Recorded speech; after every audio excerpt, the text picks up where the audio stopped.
Soyez tous les bienvenus. Nous sommes très heureux de vous accueillir parmi nous ce soir et partager un moment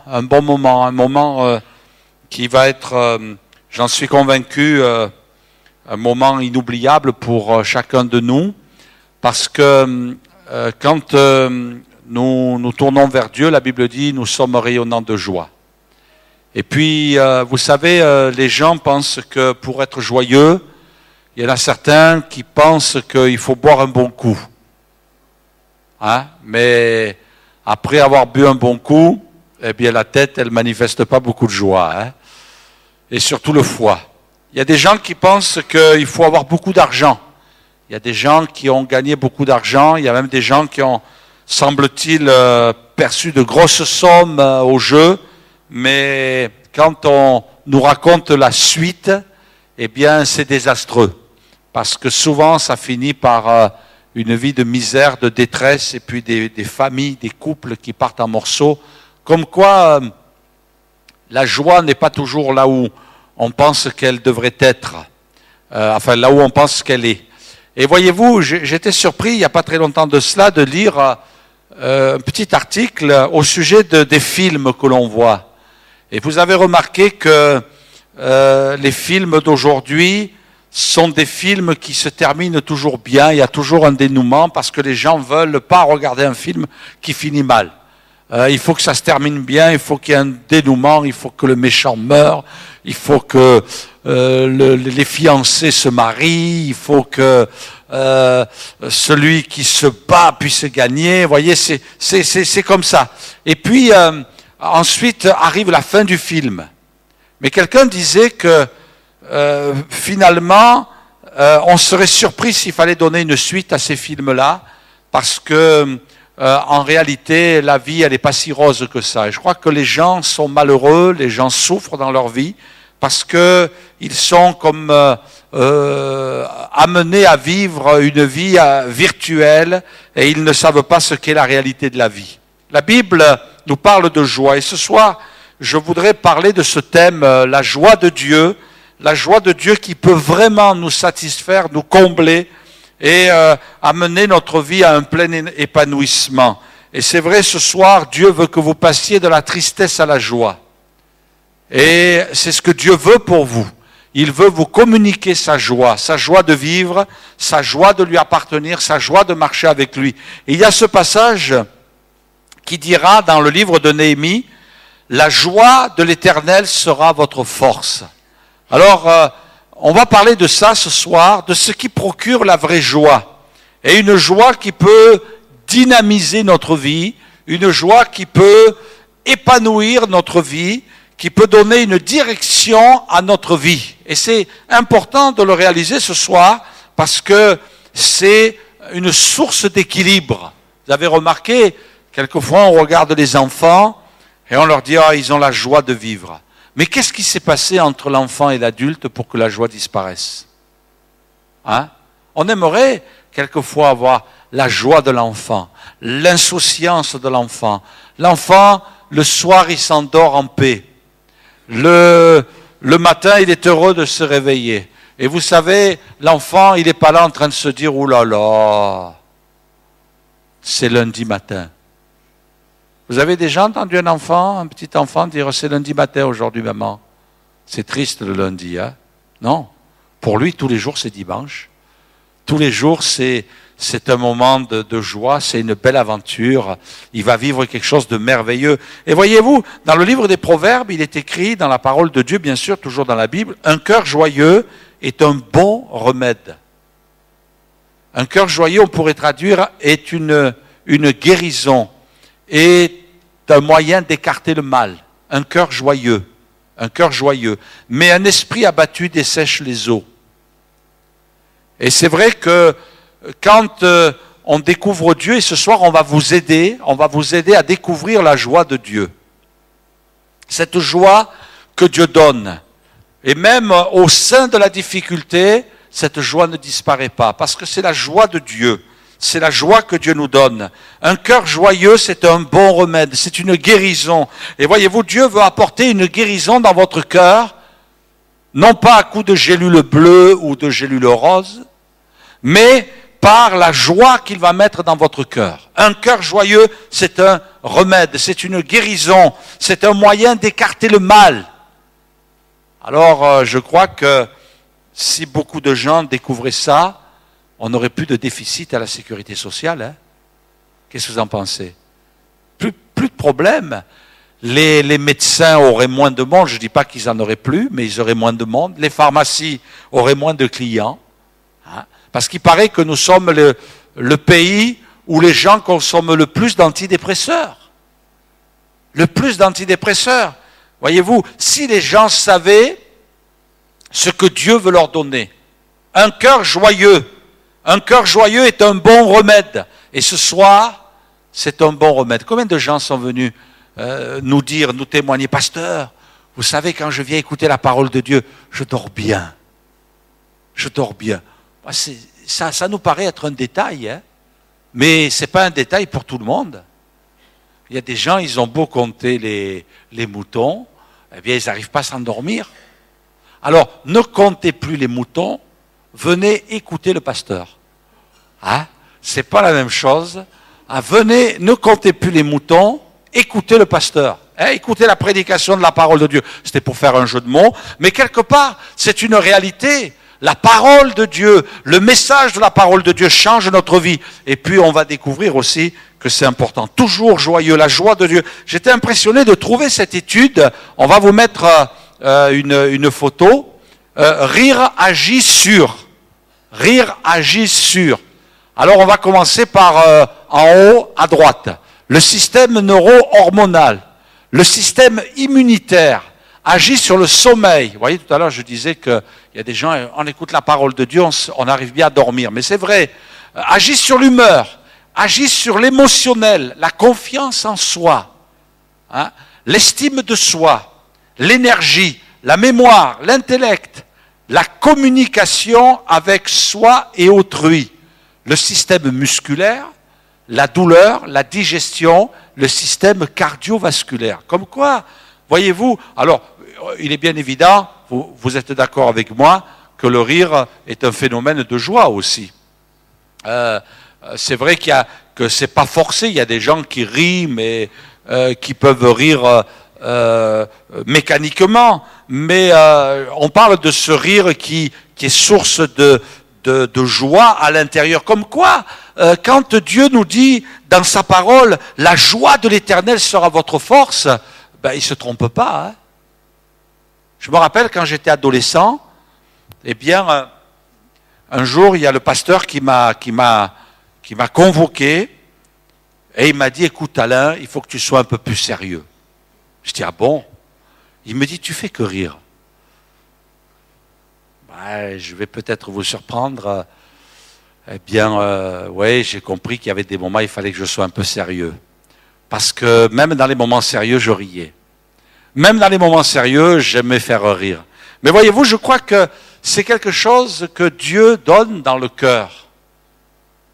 Un jour, il y a une maman qui voit son petit garçon qui était assis dans une église. Et le petit garçon, eh bien, il regardait les gens pendant que sa maman, elle était toute attentive, avec une piété religieuse. Et puis le petit enfant, il était là et il regardait les gens, il faisait pas de grimace, il leur souriait. Et puis il y avait une dame qui l'observait. D'ailleurs, celle qui raconte cette histoire, c'est la dame qui observait ce petit garçon. Et le petit garçon, toujours assis à côté de la maman, et puis il regarde une autre personne et il fait... Alors, et puis voilà, il souriait aux gens. Et sa maman, elle s'est mise en colère, vous savez ce qu'elle a fait? Elle lui a mis une gifle. Et le petit garçon, il s'est mis à pleurer. Alors la maman lui a dit, c'est mieux comme ça. Terrible quand même, hein?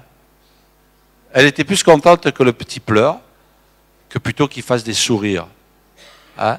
Vous savez, il y a des gens, quelquefois, ils pensent que la religion, il ne faut pas sourire. Il faut surtout être très solennel. Hein? Non, je crois que Dieu nous a donné aussi ce moyen de nous exprimer parce que c'est important d'être...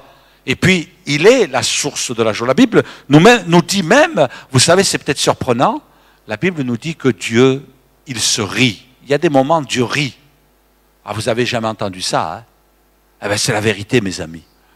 Et il y a des choses dans la Bible qui vous surprennent. Est-ce que vous saviez que Dieu sifflait aussi? Vous ne saviez pas? Non? Eh oui, la Bible dit que Dieu siffle les mouches. Eh bien, Dieu siffle. Voilà. Moi, j'y suis pour rien, c'est marqué dans la Bible. Et la Bible dit que Dieu se rit du méchant. Donc Dieu rit aussi. Ah, je ne sais pas si dans le ciel, il y a des éclats de rire. Je ne sais pas, je ne peux pas vous dire. Mais Dieu nous a créés à son image. Si vous souriez, c'est parce que Dieu vous a créé à son image. Donc Dieu se réjouit, Dieu éprouve de la joie. Et puis c'est quelque chose d'important. Regardez ce qui est écrit, ce que l'apôtre Paul écrit. Réjouissez-vous toujours dans le Seigneur. Je le répète, réjouissez-vous. Pourquoi il dit réjouissez-vous toujours dans le Seigneur? Parce que la réjouissance en Dieu, c'est une réjouissance qui dure. Qui dure. Parce que, je ne sais pas comment vous êtes, vous. Hein? Mais quand vous vous levez le matin qu'il fait soleil, ah, super, je suis content aujourd'hui. Hein? Ils ont les sourires, ils sont heureux, ils s'en vont sifflant sur le chemin de la vie. Mais si le lendemain il pleut, ils ne sont pas joyeux. Vous voyez? Bon, c'est un petit détail. Mais si votre joie, elle est basée sur les choses de cette terre, si la joie, elle est basée sur vous, si la joie est basée sur ce que vous vivez, eh bien, elle ne va pas durer, elle va être variable, parce que la vie, malheureusement, elle est faite de haut et de bas. Mais c'est pour ça que ici l'apôtre Paul dira, réjouissez-vous toujours dans le Seigneur. Et quand il a écrit ça, eh bien, vous savez, il était sous les cocotiers, en train de se faire bronzer avec les doigts de pied en éventail.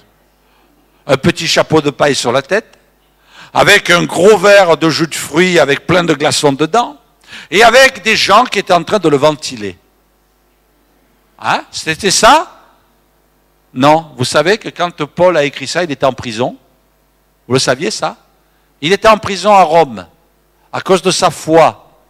Et là, il écrit, en prison il écrit, oh, pleurez avec moi parce que c'est dur ce que je suis en train de vivre. Priez fort, parce que pour le moment c'est très dur. Un jour, l'apôtre Paul se trouve en prison. Il a été battu, il a été flagellé, on lui a mis les fers aux mains, aux pieds, et il est avec son serviteur, avec son jeune collègue qui est en prison avec lui, et là ils ne sont pas en train de se lamenter. La Bible dit qu'ils se mettent à chanter. Ils se mettent à chanter. Moi, j'aurais dit, écoutez, je ne peux pas chanter, j'ai mal au dos. Je ne peux pas chanter, je n'ai pas de guitare. Et même si j'avais une guitare, je ne peux pas jouer, je suis enchaîné. Mais là, la Bible dit qu'ils se sont mis à chanter les louanges de Dieu. Et tout le monde les entendait chanter, même en prison, même dans l'adversité, même dans le combat. Cette joie ne disparaît pas. C'est impressionnant, hein? Parce que Dieu, quand il donne quelque chose, ça reste. Ça ne s'en va pas, ça ne s'évanouit pas, ça ne disparaît pas, ça ne s'use pas. Ça ne s'use même pas. Ça dure. Il y a de l'énergie dans ce que Dieu nous donne. Réjouissez-vous toujours dans le Seigneur. Je le répète, réjouissez-vous. Il est en prison et en plus, toute cette épître à qui il écrit, à qui il adresse aux Philippiens, est appelée, elle est connue pour être l'épître de la joie. Parce que c'est là, dans cette épître, où le plus de fois il est parlé de joie. Réjouissez-vous toujours dans le Seigneur. Je le répète, réjouissez-vous. Et là, il n'est pas en train de s'essuyer les yeux avec un Kleenex. Hein. S'il écrit ça, c'est qu'il le vit. On connaît l'apôtre Paul. Voyez, nous, quelquefois, on pense que, ouais, mais ils avaient de la chance à cette époque-là. Dès qu'ils prêchaient l'évangile, on leur jetait des pierres. Et attention, l'apôtre Paul, on l'a laissé presque mort. Presque mort, on s'est dit, ça y est, cette fois, il est fichu, hein. On venait de le lapider. Ça y est, cette fois, il est mort. Il y a les gens qui l'ont entouré. Et puis, ils ont dit, bon, non, il respire encore. Allez, hop, on l'a ramassé, on l'a amené quelque part. On dit, bon, il est peut-être dans le coma, il est en agonie, on va l'enterrer. Et bien, vous savez ce qui s'est passé? C'est qu'il s'est relevé et le lendemain, il est reparti. la joie du Seigneur sera votre force. Hein? Je ne sais pas vous, hein? Si ça vous arrivait, peut-être, ou moi, hein? Peut-être on aurait déprimé, hein? On aurait fait une dépression nerveuse, je ne sais pas. Non, enfin moi je ne crois pas.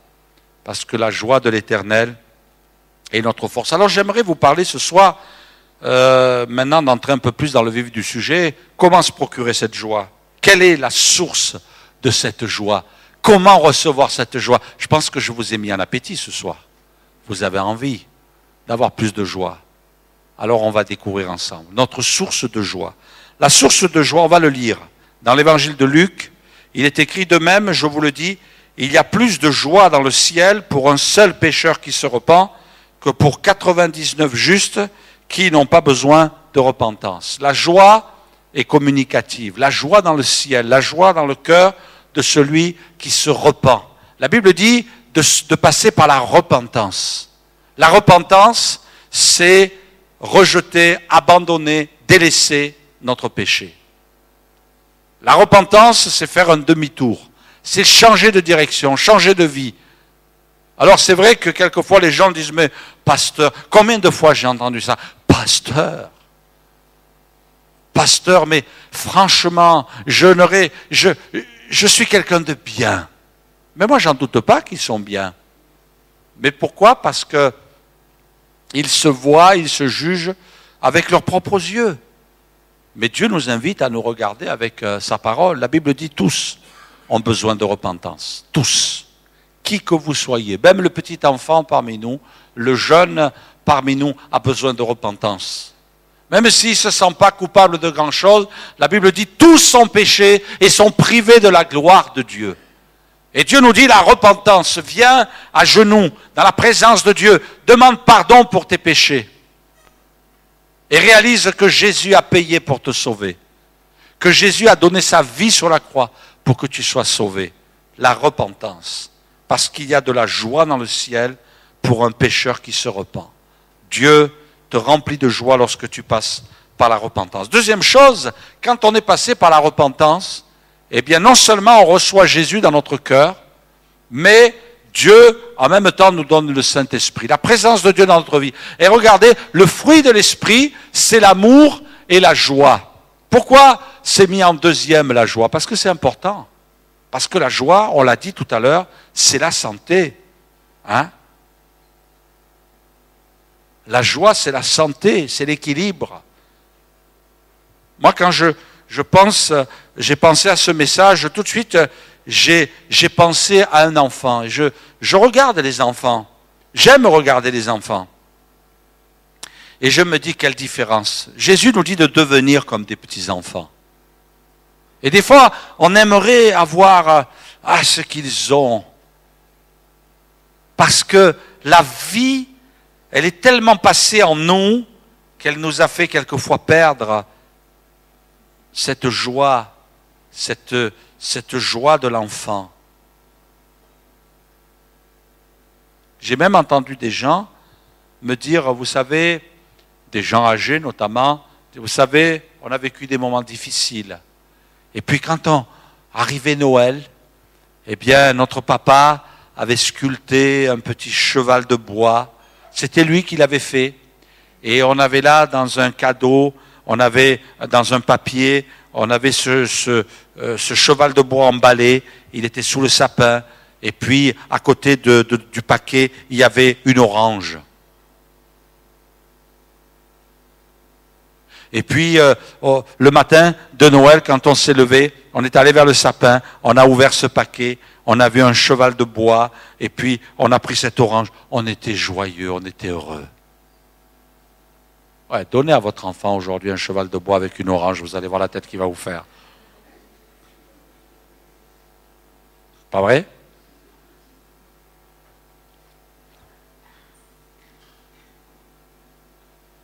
La joie d'un enfant. La vie, elle est tellement passée, elle a tellement mis des désirs vains, inutiles, que finalement, on a perdu cette joie.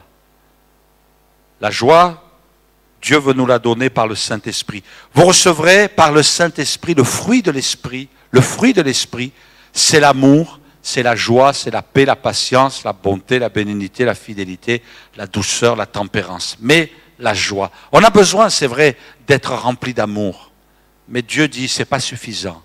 Il faut que je leur donne aussi la joie de Dieu.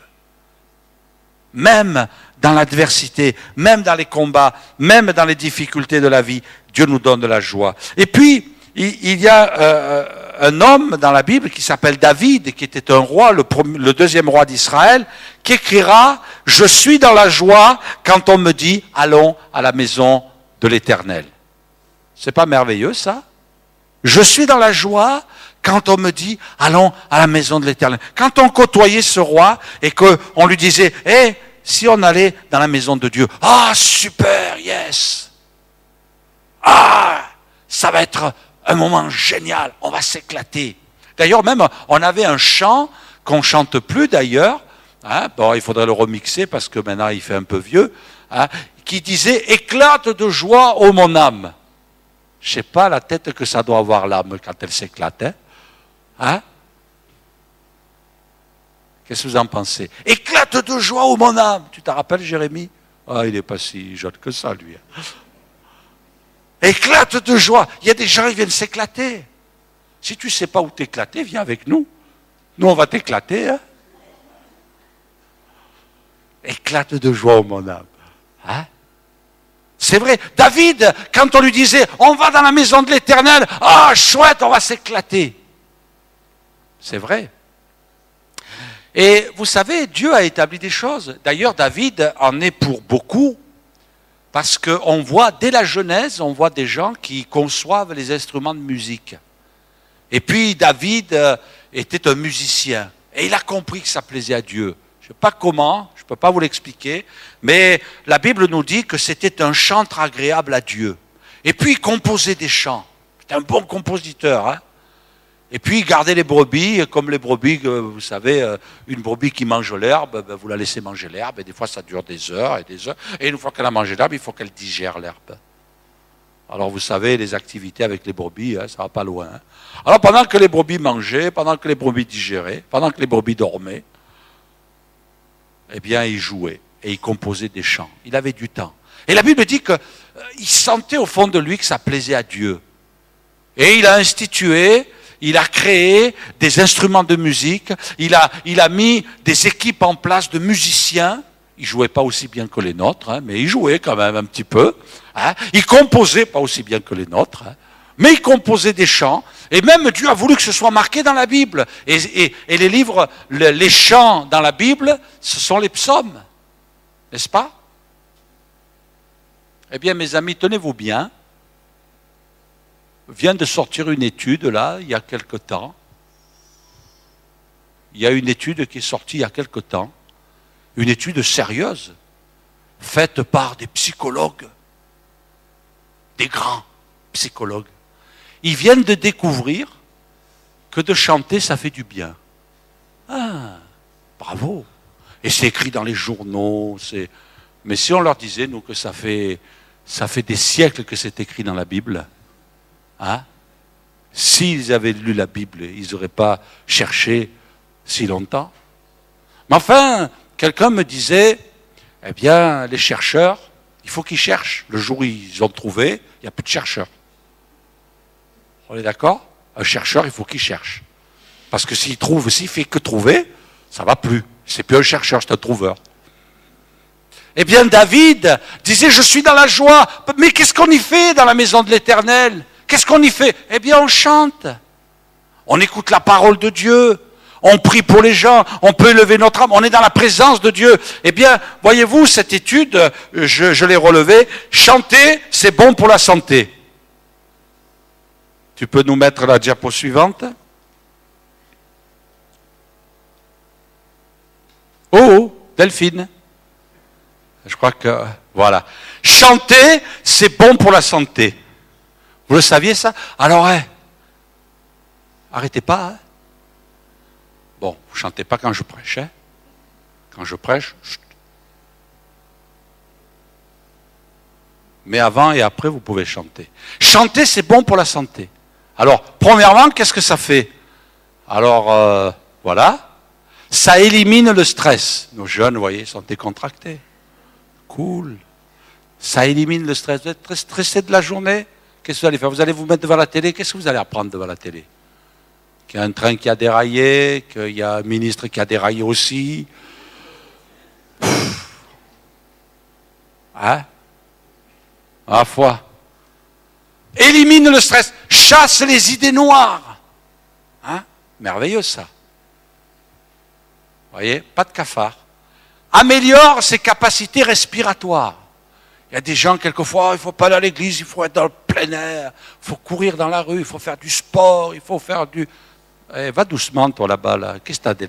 Tu veux rentrer à la maison? Élimine, améliore ses capacités respiratoires, soulage son mal de dos. C'est impressionnant, hein? Ah ben là, celui qui a trouvé ça, il a dû être fort, hein? Je ne sais pas comment il a fait pour s'apercevoir qu'en chantant, on avait moins mal au dos. Mais vous savez que le mal de dos, vous savez qu'il y a des... Souvent, on estime qu'une personne souffre du mal de dos. Hein? Vous le saviez, ça? Hein? Peut-être vous avez mal au dos. Hein? Vous avez remarqué que quand vous venez chanter, vous avez plus mal au dos? Ah oui? Ah ben oui, ça, eh bien, ça vous fait du bien. Alors chez vous, n'hésitez pas à chanter aussi. Oh, il y a des gens, quelquefois, ils me disent, pasteur, je chante faux, comme une casserole. Ça fait rien. Chante quand même. Soulage le mal de dos. C'est tout? Delphine? Il n'y a plus rien? Ben, il n'y a plus rien. Ah! Renforce son système immunitaire. Venez chanter, vous serez moins malade. Si vous avez la grippe, restez au fond pour contaminer personne et chantez. D'accord? Chantez. A un effet lifting. Eh oui, parce que vous faites la gymnastique. Vous saviez que c'est très important? Un jour, j'ai vu une femme à la télé qui donne des cours aux gens pour faire des grimaces, pour se muscler la face. Si vous voyez la tête qu'elle avait, moi je ne risque pas d'aller chez elle parce qu'elle m'aurait fait peur. Hein? Enfin non, mais c'était à cause des grimaces, hein? Je ne me moque pas de son visage. Mais elle faisait des grimaces et les gens payaient pour faire des grimaces. Venez chanter, ça coûte moins cher. Vous n'allez rien payer en venant ici. A un effet lifting 100% naturel. C'est pour ça que nos jeunes sont beaux. Parce qu'ils répètent souvent. Hein? Et puis, Jérémie, tu devrais donner des cours. Et tu dis lifting 100% naturel. Et puis tu mets un petit tronc, on ne fait pas payer, mais tu dis voilà, c'est pour la caisse des jeunes. Hein?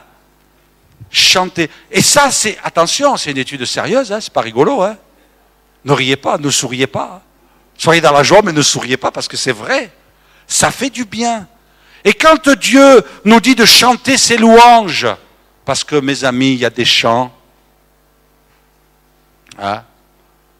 Ben, quand vous je l'aime à mourir, la cabane au fond du jardin, bon, ben, sa cabane, elle est au fond du jardin, ben, laisse-la au fond du jardin. Hein? Il y a des gens, quand vous chantez leurs chants, vous avez envie de... Hein? Vous déprimez, vous déprimez. Mais venez chanter les louanges de Dieu. Parce que les louanges de Dieu, ça met la foi dans votre cœur. Ça met l'espérance dans votre cœur. Moi, je suis content de chanter que Dieu est un Dieu de miracles. Moi, ça m'encourage. Je suis content de chanter quand Dieu, il y a de l'espoir. Mais mes amis, ce que vous chantez, vos oreilles l'entendent. Ah, vous allez me dire, oui. Mais ce que vos oreilles entendent, ça rentre dans votre âme. Ça rentre dans votre esprit. Ben, vous savez que ça aussi, c'est pas banal. Peut-être qu'il y aura un chercheur qui va se pencher là-dessus aussi. Enfin, sûrement que ça doit exister quelque part, que ce qu'on entend affecte notre âme. Chanter. Oui, quand David dira « Je suis dans la joie quand on me dit alors la maison de l'Éternel ». Mais mes amis, si d'ores et déjà vous êtes fidèles dans la maison de Dieu, vous venez chanter, vous venez prier, vous venez écouter la parole de Dieu, eh bien écoutez, si vous trouvez mieux ailleurs, je vous rembourse la différence. Eh bien oui, parce que ça m'étonnerait que vous trouviez mieux ailleurs. Parce qu'il n'y a rien qui peut remplir votre vie de joie. Le psalmiste dira, tu me feras connaître le sentier de la vie. Il y a d'abondantes joies devant ta face. Parce que quand on entre dans la maison de l'Éternel, on est devant la face de Dieu, des délices éternelles à ta droite. C'est pour ça que cette joie-là, elle n'est pas ordinaire. Et puis la parole de Dieu, il est écrit, c'est Jésus qui dit ça, comme le Père m'a aimé, je vous ai aussi aimé, demeurez dans mon amour, si vous gardez mes commandements. Si vous gardez mes commandements, vous demeurerez dans mon amour, de même que j'ai gardé les commandements de mon Père et que je demeure dans son amour. Je vous ai dit ces choses afin que ma joie soit en vous et que votre joie soit parfaite. Moi, je suis convaincu qu'on peut se réjouir des choses de cette terre. C'est vrai, vous avez le droit. Vous pouvez vous réjouir de vos enfants, vous pouvez vous réjouir d'un bon plat, vous pouvez vous réjouir d'une bonne nouvelle. Mais mes amis, si toute votre joie est basée que sur cela, ça ne va pas durer. Parce qu'il y aura toujours un moment où les choses vont prendre une autre tournure. Mais il y a une chose, si je puis dire, il y a quelque chose qui est invariable. C'est ce que Dieu nous donne. Ça ne varie pas. Qu'il pleuve, qu'il vente, qu'il neige, que votre SMIC soit augmenté ou qu'il soit diminué, hein, il y ait des tas d'événements, la joie de Dieu est éternelle.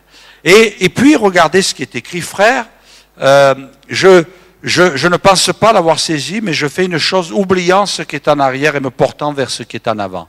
Je crois aussi que ce qui est une source de joie, il l'écrit aux Philippiens, tout à l'heure je disais que c'était l'épître de la joie, et là on a toute la recette, relisez l'épître aux Philippiens chez vous, hein. Prenez une bonne dose matin, midi et soir de l'épître aux Philippiens, vous allez voir que c'est mieux que les cachetons, parce que Dieu va vous donner sa joie. Hein. La joie d'être libéré du passé. Je vois beaucoup de gens qui viennent et qui me disent « Ah, pasteur, vous savez, j'ai vécu une enfance difficile. Si vous saviez ce que j'ai subi dans la vie. » Et c'est vrai, je comprends qu'il y a des douleurs terribles. Il y a un passé douloureux. Oui, j'ai manqué d'amour, j'ai manqué d'affection, j'ai manqué de tendresse. J'ai pas eu de parents qui m'ont vraiment compris. Et puis, vous savez, pasteur, je me suis marié, c'est soldé par un divorce. J'ai vécu une trahison. Et puis, pasteur, j'ai subi un deuil. Et pasteur, j'ai subi ceci. Et je comprends parfaitement. Je comprends parfaitement. Mais il y a une réalité extraordinaire que Dieu veut nous faire vivre, oubliant ce qui est en arrière. Alors vous allez me dire, bon, et comment il faut faire ? Être frappé d'amnésie, parce que je n'arrive pas à oublier. Et même des fois, je voudrais oublier, mais je n'y arrive pas. Mais quand il est parlé d'oubli ici, ça veut dire que la chose, elle est peut-être logée dans notre mémoire, mais elle ne peut plus nous affecter. Ouais. Vous oublierez peut-être pas, mais vous ne serez plus affecté par la douleur que peut produire le souvenir de ce que vous avez vécu. Moi, je le traduis comme ça. Il y a des choses, vous ne les oublierez pas. Il y a des traumatismes que vous aurez subis. Et peut-être que ces traumatismes ont créé des cicatrices en vous. Mais quand vous vous tournez vers Dieu, Dieu ferme la cicatrice. Elle est peut-être là, un petit peu comme une cicatrice que vous voyez quelque part sur un membre. Et vous dites, ah ben là, vous savez là, ben, j'ai une plaie ouverte. Oui, mais vous le savez. Et puis vous la voyez la plaie. Mais vous ne ressentez plus rien. C'est guéri. C'est guéri. Vous n'avez même plus de rhumatisme. C'est guéri. Eh bien, c'est la même chose. Ce qui est en arrière, oubliant ce qui est en arrière. Dieu veut changer votre vie. Il veut vous donner une nouvelle orientation. Il veut vous donner une nouvelle destinée. Il veut orienter votre vie différemment, à tel point que vous allez regarder devant. Vous n'allez plus regarder derrière. C'est terrible de vivre avec un boulet quelquefois. Qu'est-ce que vous en pensez ? Moi, je sais que quand je me suis tourné vers Dieu, le Seigneur m'a libéré du passé. Dieu veut vous libérer du passé ce soir. Il veut que ce boulet soit coupé et que vous soyez là en train de vous dire « Je ne vais pas m'apitoyer sur mon sort, je ne vais pas être là en train de regarder en arrière. Non, je vais regarder devant. » Et ça, c'est extraordinaire. Quand Dieu s'est révélé à Moïse, il dit « Je suis celui qui suis ». Il ne dit pas « J'étais et je suis et je serai ». Non, non, il dit « Je suis celui qui suis ». Dieu n'est pas le Dieu du passé. Dieu, c'est le Dieu qui nous fait regarder devant. Et dans ta vie, il te dit « C'est fini maintenant ». Parce que le passé, Je vais vous dire une chose, mes amis. Celui qui nous rappelle notre passé, c'est le diable. C'est un accusateur. Il est là pour nous dire, oui, tu as fait ceci, oui, tu as fait cela. Et il y a quelqu'un qui disait, quand le diable veut vous rappeler votre passé, rappelez-lui son avenir. Hein? Quand le diable veut vous dire d'où vous venez, dites-lui où il va, lui. D'accord? Moi, je trouve que c'est une bonne recette. Mais c'est une bonne recette, pourquoi? Parce que c'est vrai pour tout le monde. Même pour le chrétien.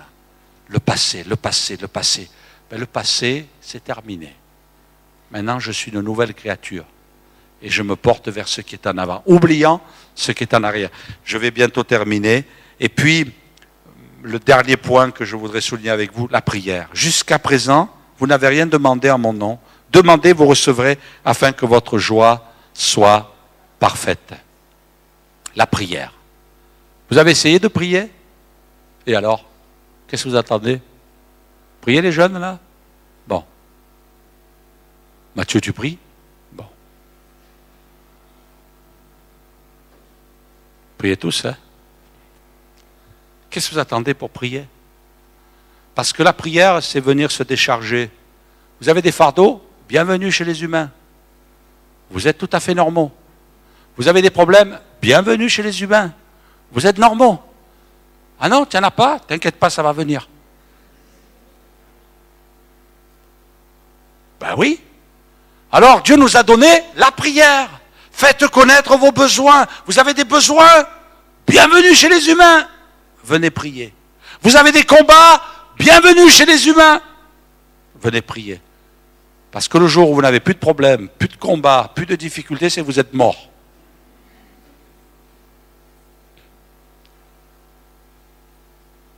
Comme disait quelqu'un, quand tu te réveilles le matin, si tu n'as pas mal quelque part, c'est que tu es mort. Non, il a dit ça à partir de 50 ans. Donc soyez rassurés les jeunes, vous vous réveillez le matin, vous avez mal nulle part, c'est normal. Mais ça va arriver, vous inquiétez pas. À partir de 50 ans, quand tu te réveilles le matin, si tu as mal nulle part, c'est que tu es mort. Eh bien oui, mais j'aimerais vous dire, quand vous vous réveillez le matin, si vous dites, j'ai pas de problème, j'ai pas de difficulté, tout va bien aujourd'hui, c'est merveilleux, c'est extraordinaire, c'est que tu es mort. Ben oui. Par contre, quand il y a des problèmes, quand il y a des difficultés, c'est pour ça que la Bible dit de venir prier, de demander à Dieu. Et plus, le meilleur moment pour prier, c'est le matin, de venir dans la présence de Dieu. Tu viens te décharger de tout fardeau. Déchargez-vous sur lui de tous vos soucis, dit la Bible. Tous. Il n'y en a pas un qu'il faut que tu gardes. Pas un. Qu'est-ce que c'est tes soucis? Quels sont tes défis? Viens prier, viens te décharger. Parce que si tu ne le fais pas, toute la journée, tu vas porter le boulet. Tu vas porter le fardeau sur tes épaules. Et tu vas arriver en fin de journée. Tu vas arriver comme ça. Et tu vas dire, il est où mon lit? Et tu vas te jeter dessus. Et le matin, tu vas te réveiller. Et tu vas reprendre au pied de ton lit tous les fardeaux. Et tu vas les mettre sur tes épaules. Allez, on est reparti pour une journée. Le Seigneur nous dit, viens te décharger. Seigneur, j'ai des soucis, j'ai des problèmes, j'ai des difficultés. Et je peux vous assurer, ça marche, mes amis. Parce que moi, non seulement j'ai mes soucis, j'ai ceux de ma femme, et j'ai ceux des chrétiens aussi. Hein? Alors, remarquez, moi les gens, quand ils me saluent, ils ne viennent pas me dire, ah pasteur, aujourd'hui ça va bien, wouh! Je suis heureux aujourd'hui. Jamais. Moi, en principe, quand ils viennent me parler, pasteur, priez pour moi cette semaine, hein? Alors, paf, un fardeau. Après, il y a un deuxième chrétien, paf, un deuxième fardeau. Alors, dimanche, je pars, je suis comme ça. Eh oui. Comment je fais? Eh oui, parce que les chrétiens, ils disent, lui, c'est sa vie, il est là pour ça, il prie, il n'a que ça à faire, hein? Ah oui, mais c'est pas grave, hein? S'il finit à quatre pattes, c'est pas grave, hein? Je ne vous dis pas dans quel état je rentre le dimanche. Hein. En rentrant à l'église, je mesure 1m82, je repars 1m20.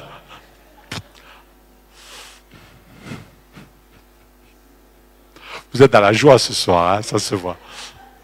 Allez les musiciens, venez me rejoindre. Va.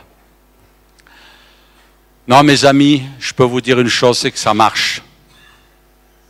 Déchargez-vous de tous vos fardeaux, votre joie sera parfaite. Vous allez vous lever le matin. Un jour, il y a quelqu'un qui était en colère, il a attrapé le pasteur. Pasteur, je suis en colère contre vous. Alors le pasteur, qu'est-ce que j'ai fait? Chercher. Ouais, je sais que vous avez des problèmes. Ah bon? Oui, je sais que vous portez des fardeaux. Mais ce que je ne supporte pas chez vous, c'est que vous souriez toujours. Elle était en colère. Véridique, hein? Véridique. La chrétienne était en colère contre le pasteur parce qu'il souriait, parce que même avec les problèmes, il souriait. Impressionnant. Il n'y a que Dieu qui peut faire ça, mes amis. Il n'y a que Dieu. Vous savez, je souhaite qu'on ne le vive jamais, mais peut-être on ne sait pas. Mais les premiers chrétiens qui étaient martyrs, que César amenait dans les cirques et qui étaient dévorés par les lions, les écrivains disaient que quand ils allaient dans le cirque, alors qu'ils savaient qu'ils allaient être dévorés par les lions, ils chantaient des cantiques. Il faut être timbré, il faut être fou, ou alors il faut aimer Dieu. La joie. Cette joie-là, personne ne pourra vous l'enlever. Personne. Et même des gens racontent le témoignage qu'un jour ils assistaient à un homme qui était en train de mourir. Et puis tout le monde était là, recueilli avec les larmes, et qui était en train de parler, qui était en train de l'assister. Il a dit, écoutez, taisez-vous. Je suis en train d'entendre des chants. C'est le chant des anges. Parce que même dans le ciel, il entendait les chants des anges. Et il était prêt à partir. Et voyez, pour conclure tout ça, je vous laisserai ce dernier verset. Quand on va entrer dans la maison du Père, dans le ciel, il est dit que cette parole va être répétée. C'est c'est bien, bon et fidèle serviteur, tu as été fidèle en peu de choses. Je te confierai beaucoup. Entre dans la joie. C'est pas fini, mes amis. C'est que le début, c'est que les prémices. Entre dans la joie de ton maître. Quand on va arriver dans le ciel, pour ceux qui ont fait la paix avec Dieu, le Seigneur va dire, entre dans la joie. Et celle-là, elle sera éternelle. La joie. Alors mon ami, tu veux vivre cette belle aventure? Tourne-toi vers Dieu. Reçois Jésus dans ton cœur comme ton sauveur. Et puis laisse-toi remplir de sa joie. Amen.